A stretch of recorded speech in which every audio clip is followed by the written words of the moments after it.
Good morning, Geismar, and welcome to the first ever GTV Live Townhall. I'm Kevin Hardy, and we've got some familiar voices that are going to talk to you this morning a little bit about the first half of 2018 and our performance here at Geismar, as well as look at some of our goals and aspirations for the rest of the year. I want to hasten to mention that today's town hall will include included a Q&A session. And what I'd like you to do is look at the video link on your YouTube video, and that'll tell you how to get to the Yammer page to participate in the Q&A session. So that should be fairly easy to see there. I'll also mention that today's town hall is being facilitated by our friends at Covalent Logic. So you may see them kind of scurrying around in the background, moving posters, and Courtney's probably going to relay the questions from the Q&A session to Rhoman and the panel here. So that's what that's all about. In the event of a safety incident, obviously we'll break off here and allow everybody to respond as you would normally. So just wanted to mention that. Now I'd like to introduce our speakers for today. We have General Manager Rhoman Hardy, who'll kick us off with the corporate context for Geismar's performance during the second quarter. Next, we'll have Lori Lowry, Technology Manager, who will discuss the priorities for Chemicals Americas through 2018 and beyond. And finally, we have Geismar Production Manager J.J. Howell, who will review Geismar's site highlights to date in 2018 and handing it back to Rhoman to close. So without further ado, I'll turn it over to Rhoman. Thanks, Kevin, and good morning, Team Geismar. Thanks to everyone who dialed in. In addition to the live feed, we're going to record this so that people can see it later. I want to thank Covalent for helping us set up and try something different, and thanks to JJ and Lori and Kevin for helping to facilitate this and agreeing to be on the panel. So as Kevin mentioned, sort of the flow of today is we're going to share a bit of data, but really what we're interested in is what questions that you may have. So please dive in and type questions, because that's the most interesting part of what we want to talk about. So the flow will be, I'll share a little bit about what's going on with Big Shell. Lori will talk about what's going on in the chemicals division, so the division we work in. And then JJ will talk a little bit about Geismar, and then we'll talk about what's next for the rest of the year. And again, hopefully just get to a point we'll get a lot of questions and give us a chance to share more about what you may be interested in. So if you've been paying attention, Shell just issued its Q2 results. So it's always an interesting time to watch both how the external market responds and then what does it mean to us internally. So on the screen now, you'll see a lot of numbers. I think the punchline is that Shell had a really good quarter. The financials are strong, and if you think back a few years ago when Shell bought BG, what it's trying to do is sort of move our portfolio from a little bit less refined to more gas dominated. In particular, increases cash generation. Our debt levels were pretty high at that time, and so sort of the thing that was communicated to the external market is that we want to generate more cash so we can start paying down that debt and deliver on projects that in the future will be our cash generation. So you can see some of the numbers. The group earnings were $4.7 billion, so these numbers are huge. The cash flow from operations, so this is the cash flow generated from operating assets, was $9.5 billion. That's one of the highest quarters we've had. A little bit less than last year, and I'll talk about that a little bit more. And in particular, that cash generation allows Shell to pay down its debt. If you remember a few years ago, the debt peaked at somewhere close to 30%. That was by far the highest Shell had in a long time. Well, that number's down to 23%. It's steadily coming down quarter over quarter, and the analysts are in particular paying attention to that. If you kind of look at it by segment, upstream, which had a really tough time when oil price was low, it's starting to bounce back. It's getting stronger year over year. Integrated gas, which includes LNG, so a big part of this BG purchase was more liquefied natural gas. Another strong quarter for them, so you see them getting stronger. Unfortunately, one of the weaker ones was downstream, the division we're in. So year over year was weaker from last year to this year. So both refining and chemicals were a bit lower, and in particular, cost were a concern in downstream. So the impact on that is you actually saw our share price go down, and we'll talk a little bit more about why later. So if you flip over and kind of say, well, that's the macro results. What does it mean in terms of how Shell views our performance? We'll talk about our internal business performance factor. So the BPF is the sort of high-level number that impacts our bonuses, and it really is every year Shell casts. Here are the things that are important for the year.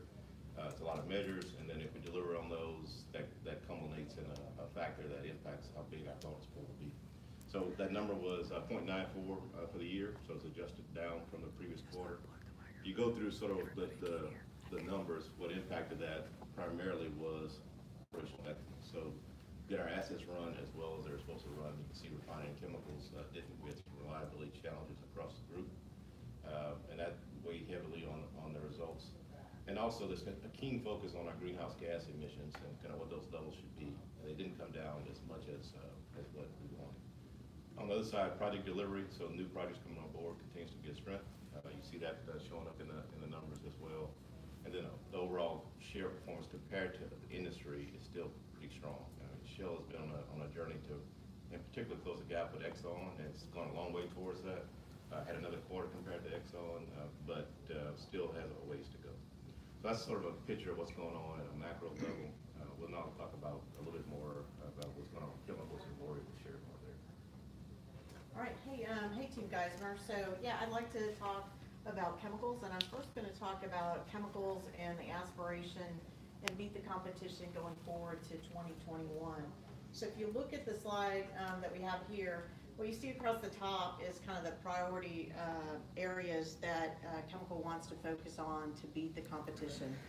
And basically, the first one is always industry leader in safety performance. What we have there is goal zero and a focus on personal and process safety. We've moved the dial a lot in both of those two areas, but we need to continue to have reliable performance in both the personal and process safety areas, as well as continuous improvement. So that's kind of the first box. The second box, you'll see the big letter R, and that indicates that we have aspirations for being the leader in cash flow from operations against all integrated petrochemical companies. All, for me, is a big word because there's a lot of competition. And you'll see in the news every day more people coming online, announcing projects, announcing expansion. So it's going to be tougher to beat that all aspiration. For us here at Geismar, increased production line there, that's the reliability, utilization of our assets, as well as organic growth, year-on-year creep of our assets. And the reduced cost structure, that's right to the heart of Geismar. Gold rush, lean, innovation, getting those things right for the future of Geismar. You'll see in the middle the NIBIA, the big 1 billion aspiration, and that is chemicals double aspiration. So you've heard chemicals wanting to double their business, and then maybe in the future beyond 2021, doubling the double. That billion is the double. For us here at Geismar, we are about 50% of that aspiration, and that's a huge compliment to Geismar and what we can deliver. So we're about 50% of that middle box. And then you see the box that says best, recognized as the best organization, and that really is, people want to work here. We're seen as having the best place to work. And lastly is the growth box, and that really is about the growth for chemicals. So at the bottom, what differentiates us in chemicals in the Americas? Integration, so that's across chemicals, that's the integration with refining, manufacturing, marketing, it's across the board, trading. It's getting every ounce of dollar value we can get by being in the Royal Dutch Shell family.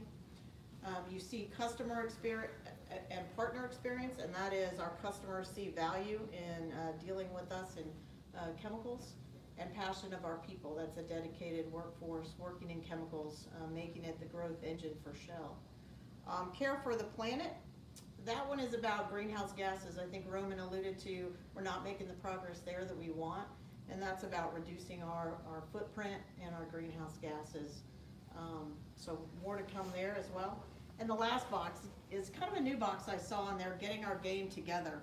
And I asked a few folks in the chemical leadership, what is that about? And it's basically about operational excellence, day in, day out. Every dollar we spend, every activity we do, are we doing it with excellence? So that's about, I think you'll hear later from JJ, that's about here at Geismar, every activity, every hour, every shift, excellence that goes into getting our game together. So that's what's on the 2021 aspirations for chemical. So with that in mind, kind of where are we at in 2018 for chemicals and the priorities that we have? There's a 4-box model that you're going to see here on the slide, and when I looked at it, it looks very, very similar to what we have at Geismar, and you'll hear later from Rhoman on key must-wins, and they're right in line with these. Achieving Goal Zero, you know, there's a focus for chemicals in the America and manufacturing on hands, on dropped objects, and on the process safety front, on LOPC reduction, process safety fundamentals, to prevent the large events, the API Tier 1, Tier 2 large events that we, you know, we can't have happen for us in chemicals to be successful. The second box, increased profitability of our base business. You'll see that in the Geismar key must-wins, but that's delivering the business plan that we have for 2018, $625 million. And that's about also, you know, driving that performance. For us, it's reliability, it's utilization, and cost performance. For us also here at Geismar is working the flexibility of our assets. And you'll see there cost, volume tactics for us. One of the things later this year is a new product 23-1. So utilizing our assets to strategically help chemicals deliver the value in 2018. The third box is our growth projects. So you see us as the first one, which is kind of cool. So for the Americas, the first growth priority is AO4, and that's about to take its position here at Geismar. And then you see the bottom, selective development of new opportunities. For us, that's Lotus and other key opportunities that Geismar can have in the future of chemicals. And lastly is the performance culture and resource for success, and that's about disciplined execution of our plans, as well as making sure that we have the people, the subject matter experts, the technicians, the scientists, the engineers, inspectors, everyone that we need to make chemicals a success in the future. So that's it for the Americas 2018 priorities, and so now to Geismar. All right, thanks, Lori. So reflecting back on the first half of 2018, our focuses going into the year were safely and reliably run our base plant, deliver the outages we had coming up, and deliver AO4 and K5. If you look at how we did, process safety, personal safety continues to be a focus area with a highlight of June, where we had no OSHA recordables, no process safety events, and 0 LOPCs greater than 100 kilograms. That was a tremendous amount of work by everyone on site to make that possible. External events to the site. So for those of you that can remember back to New Year's Eve, we've had 2 freeze events, one on New Year's and one 2 weeks later. We had a natural gas outage going into the second freeze, and we've had a natural gas outage that shut down both cogens that we had to recover from. So we'll get to recognition in a few minutes, but I think the fact that we got through all those events and run as well as we have is a fantastic testament to everybody at Geismar. The outage delivery, all of our turnarounds have been incredible. Very good job, safe and on time. And our NIBIOT performance and our cash surplus, both better than planned. So you can see we're in a very profitable business at Geismar. K5 started up on budget and ahead of schedule, and we're continuing to run and look to see that even ramp up more as AO4 starts up.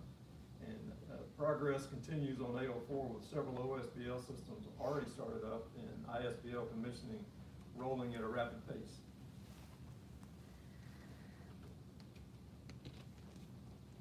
So now we'll get to some accomplishments, and this is not an all-inclusive list, but just take a moment to look at some of the accomplishments from the first half of 2018.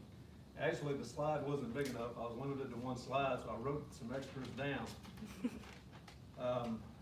So I mentioned the 2 freezes, the loss of natural gas to the site, the loss of natural gas to cogen, and the performance in recovering from those events. We had the EG3 ramp controllers that were put in place to improve reliability during rate changes and energy savings.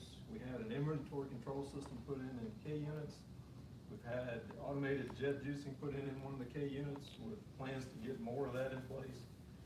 So if you look at that, you look at the outages we've delivered, and all the improvements we've made to get us on the right path, and not to leave out the sustained process we put in place, the weak signals process, really working on how do we take Geismar to the next level.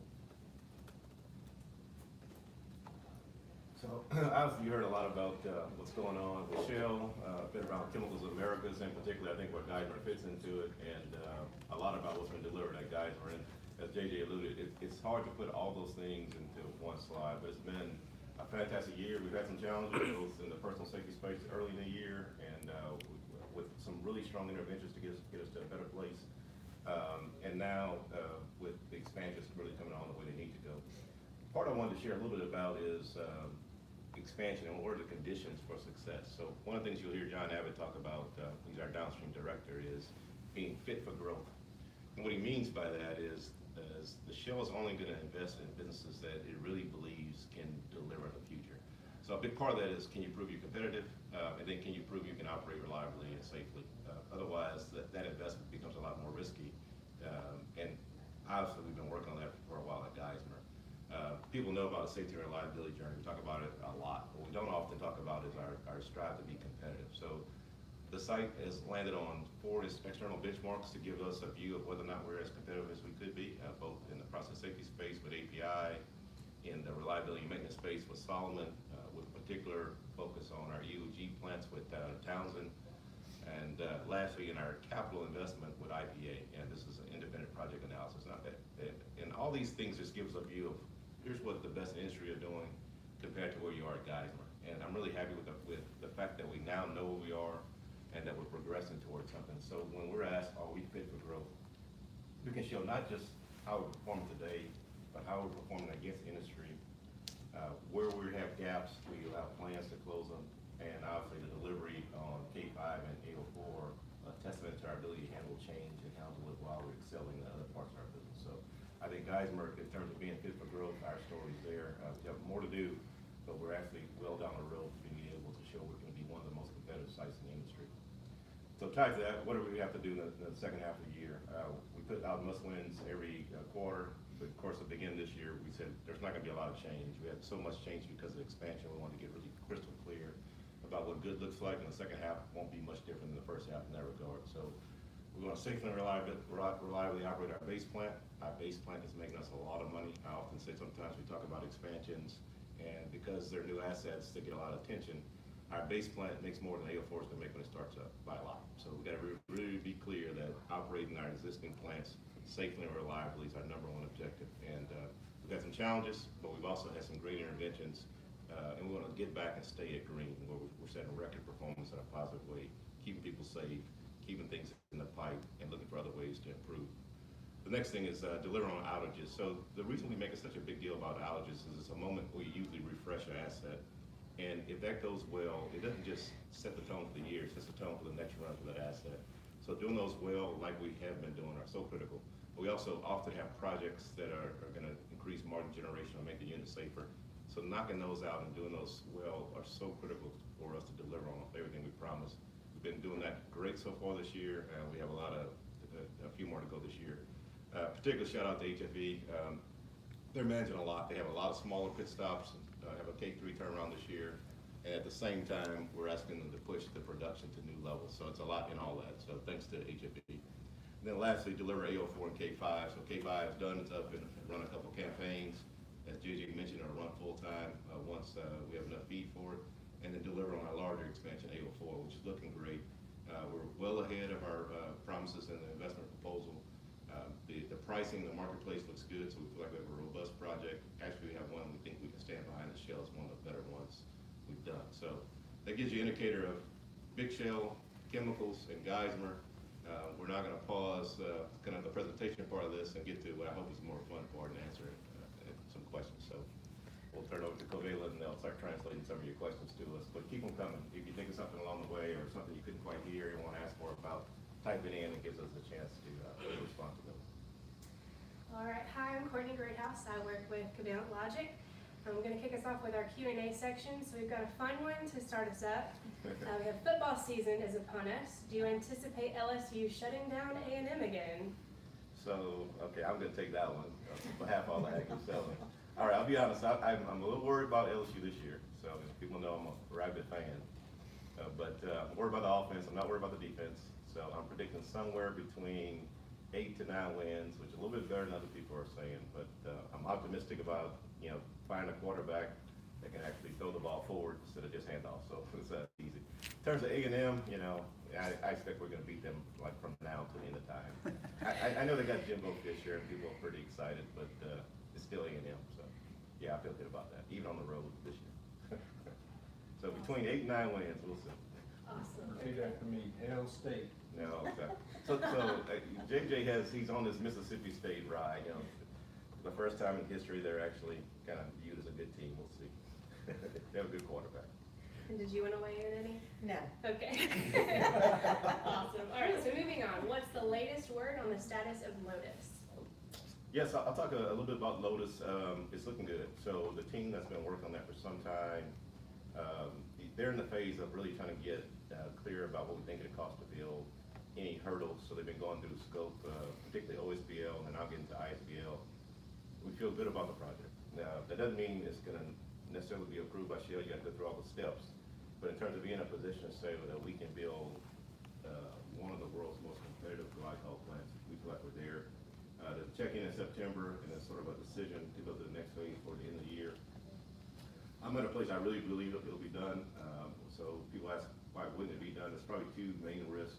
One is that we talked about Big Shell and their need to have certain cash flow to pay down debt and all those other things. So Shell will continue to manage its overall capital investment, depending on how much cash it has to invest. And that wouldn't be about Lotus, it'll just be about where Shell is in a cycle. The other part is this tariff noise that you're hearing a lot about all over the news. The problem for us with tariffs is both China's a big part of the partner in Lotus, meaning that we would likely do some amount of the building of Lotus there. So there's tariffs on that steel that could impact the profitability of the project. The bigger risk is the glycol is meant to go back to Asia, most of China. So there's a tariff on the product side, and glycol is one of the chemical products listed as potential tariff targets.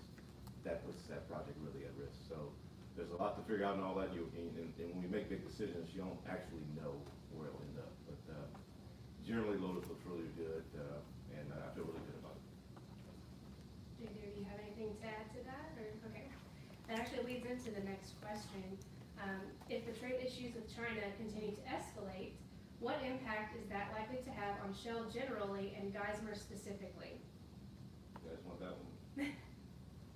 Okay, yeah, it's really, I feel like they're backing me up here. Yeah, it's very similar to what we said before. So the chemicals business in North America is a heavy export business, not 100% export. And the place we're going to export to often is to China, right? So people know the glycol often ends up in China. Not every one of our businesses, but the glycol is a very important one, particularly this year. So I mentioned before, if there are tariffs placed on glycol, what it then makes it is more economical for people to build plants in other parts of the world that are not under the tariff regime. It may even make China want to, as a government, invest in building plants in China, regardless of their profitability, to protect their national interests. So the tariffs are iffy thing, and you know it's a negotiating ploy, but it's actually iffy because you don't know where things end up. It has a big issue, big threat for the state of Louisiana too, which is one of the highest export states. We export a lot to China from the state beyond petrochemicals. So it is definitely something to watch and be concerned about. And I'll personally be happy once that's resolved and we're in a better place. All right, we've got some more questions coming in. Feel free, you guys, to keep adding your questions. We just had some just added to the YouTube. Let's see. Any practical suggestions on how staff can help balance cost competitiveness with the need to grow, modernize, and digitalize? That's a good one. I think for me, what each person can do, and I kind of alluded to it in the chemicals, is make sure that every dollar we spend, is spent wisely, as you would spend your dollars. But also think about different ways that we can do business in the future. If you think about, years ago, nobody would have thought about calling Uber. How can we do our business different? How can we take advantage of some of the innovation that's out there? And and really bring those forward. I know Roman does the gator tank, but bring those ideas forward for consideration. Even if we have to invest a little bit of money, if we have to invest some money to get to a different place in innovation, I think it's gonna be well worth it for us in the future. Yeah, the only thing I'll add to that, because I think that's a great question, is in your part, line of work, if you're not looking outside and seeing what others are doing, we maybe get behind. And other people, for different reasons, may have a driver to make them look at technology or innovation or some other better way of doing things. So don't get caught up with the way we've done it here as the way it's going to be done in the future, because often things are changing. All right, another one, what are your thoughts on how we balance our day-to-day in the rollout of AMS? Take that one. I'll give it a shot. So AMS should be, well, actually will be a huge benefit to Geismar in the long run. You know, it's around how do we most efficiently and effectively manage our assets. So yes, we have to do the day-to-day work that we do right now and continue to manage the assets, but in the future, it should even make our day-to-day jobs more efficient. So I don't see, we will have to manage it, we'll have to be cognizant and thoughtful about how we do it, how we set up the team to implement AMS, but in the long term for Geismar, it should be, make us a more efficient organization. Yeah, the thing I, so one is, if you don't know what EMS is, it's the new update to the asset management system. So these are the high level guidance documents that Shell issues and how to run its businesses. And so while every business used to have their own, Shell's not going to one. And they're written at very high level, so you have to interpret on what it means for each site. The other thing in terms of having balance, one of the decisions the SLT made was to not start working on AMS in earnest until after 804 is up and done. So we're gonna try to get in that window, hopefully between 804 and Lotus, so we have that time where we don't have to cope with so much expansion activity on site. But we have more to go. We have a lot more planning and work to do to really figure it out. All right, and one more. Can you speak about the latest plans regarding innovation? Definitely. Innovation.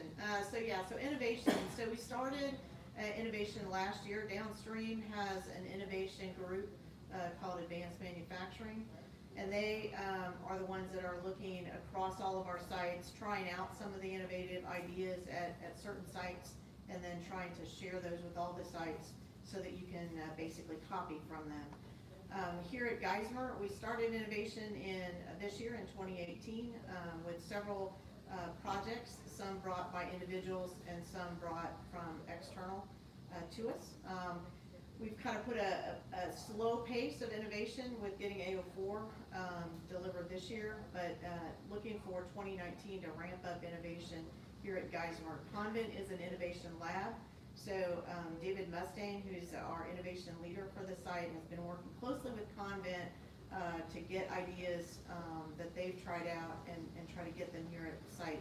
So you've seen some of the work with drones, you've seen some of the digitalization hopefully. You should see more applications of mobility, so more iPad, iPhone kind of applications coming out for field use.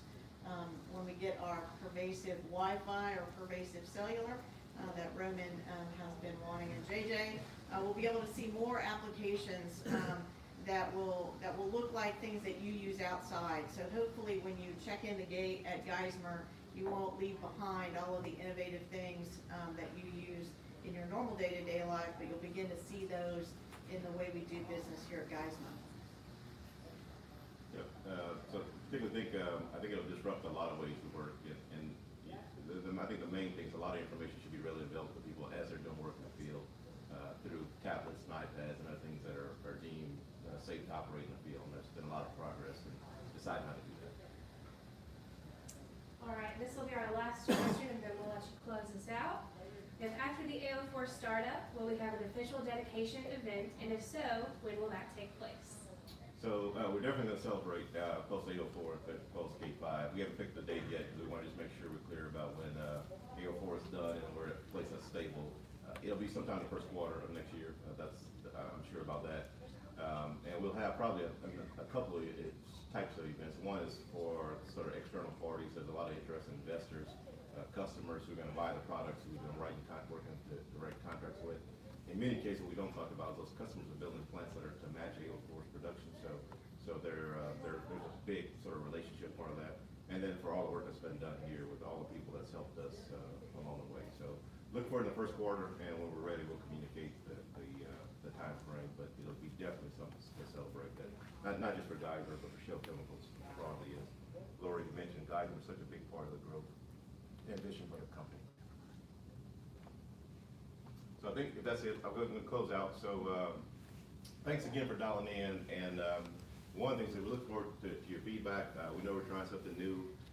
We continue to try to reach the employees here in different ways. People with so many different schedules and so many different workplaces, and frankly, we can't put people all in one place. So we're going to try a number of ways to just increase the communication and frankly, bring innovation and technology to the forefront so we can live it every day. I want to thank Covalent and everybody else who helped plan today. I appreciate you taking time and sending questions. If some of the questions that we did get to, we'll try to find a way to come back and answer those in written form or some other form. And we're going to plan more ways to touch people virtually. So your feedback on what can make it better is going to be important. So please get that to us as well. I expect on the YouTube channel you can still give the feedback that way. So thanks for dialing in. Thanks for all you do to make us great. I just finished working on the business plan and sitting back and just writing about what we contribute to broader Shell. It's just immense. Probably we don't say it enough, but Geismar are so critical, and Geismar are the people that are watching today. You're the one that makes the difference. So until next time, be safe, be reliable, and together we'll be profitable. Thank you, Team Geismar.